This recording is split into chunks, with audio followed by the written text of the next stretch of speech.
Hi friends, welcome to my channel கிறிஸ்தாஸ் kitchen recipe. இன்றைக்கி நாம் நல்ல மொறு மொறுன்னு மீதமான சாதத்தை வச்சு பக்கோடா எப்படி பண்ணுறது தான் பார்க்க போகிறோம். காலையில் வடித்த சாதம் மிச்சமாயிடுச்சுன்னா அதை ஈவினிங் டைமில் இது மாதிரி டீ டைம் ஸ்நாக்ஸாக கூட நீங்கள் குழந்தைங்களுக்கு செஞ்சு கொடுக்கலாம், விரும்பி சாப்பிடுவாங்க. இப்போ வாங்க வீடியோக்குள்ளே போயிட்டு இந்த ரெசிபி எப்படி பண்ணுறதுன்னு பார்க்கலாம். ஃபஸ்ட்டு இந்த ரெசிபி பண்ணுறதுக்கு ஒரு பவுலில் 1.5 கப் அளவுக்கு வடித்த சாதம் நான் எடுத்திருக்கேன். நீங்கள் குக்கர் சாதம் கூட யூஸ் பண்ணிக்கலாம். இப்போது சாதத்தை பார்த்தீங்கன்னா இது மாதிரி மேஷர் வச்சு நல்லா மேஷ் பண்ணி எடுத்துக்கோங்க. இல்லைனா நீங்கள் கையிலேயே கூட நல்லா பிசைஞ்சு எடுத்துக்கலாம். மிக்சியில் சேர்த்து அரைச்சோம் அப்படின்னா ரொம்ப நைஸாக இருக்கிற மாதிரி இருக்கும். அதனால் இது மாதிரி மேஷ் பண்ணி எடுத்துக்கோங்க. அப்படி இல்லைன்னா கையிலேயே நல்லா பிசைஞ்சு எடுத்துக்கோங்க. இப்போ பாருங்கள், நம்ம சாதத்தை ஓரளவு நல்லா பிசைஞ்சு எடுத்தாச்சு. இப்போ அடுத்து இதில் பார்த்தீங்கன்னா பைண்டிங்காக 1/4 கப் போல் கடலை மாவு சேர்த்துக்கோங்க.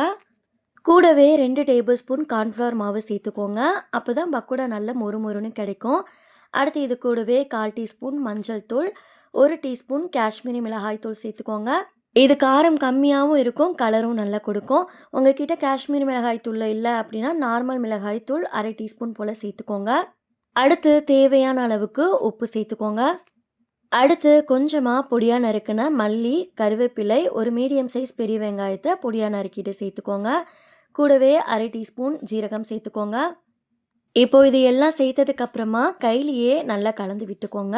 கொஞ்சம் கூட தண்ணி இல்லாமல் கலந்து விட்டுக்கோங்க. ஏன்னா சாதத்துலேயும் தண்ணி இருக்கும்.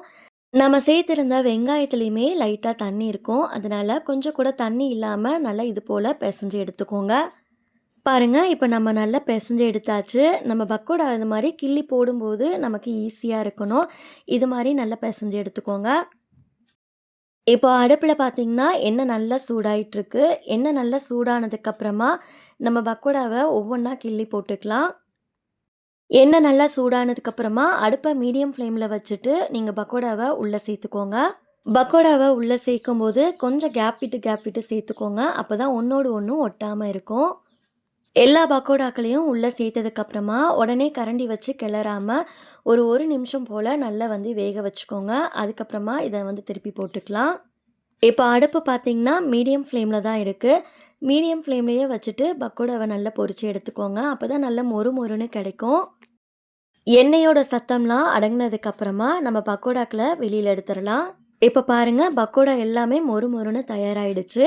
இப்போ இதை வெளியில் எடுத்துகிட்டு ஒரு பிளேட்டில் டிஷ்யூ பேப்பர் போட்டு எடுத்து வச்சுடுங்க. எண்ணெயெல்லாம் சீக்கிரமாகவே இழுத்துடும். அவ்வளோதான், மீதமான சாதத்தில் சூப்பராக பக்கோடா தயாராகிடுச்சு. இதை நம்ம சாதத்தில் தான் ரெடி பண்ணியிருக்கோன்னு யாராலையும் கண்டுபிடிக்கவே முடியாது. எல்லாரும் விரும்பி சாப்பிடுவாங்க. இதை நீங்கள் அப்படியே சாப்பிடலாம். நல்ல மொறுன்னு டேஸ்டியாக இருக்கும்.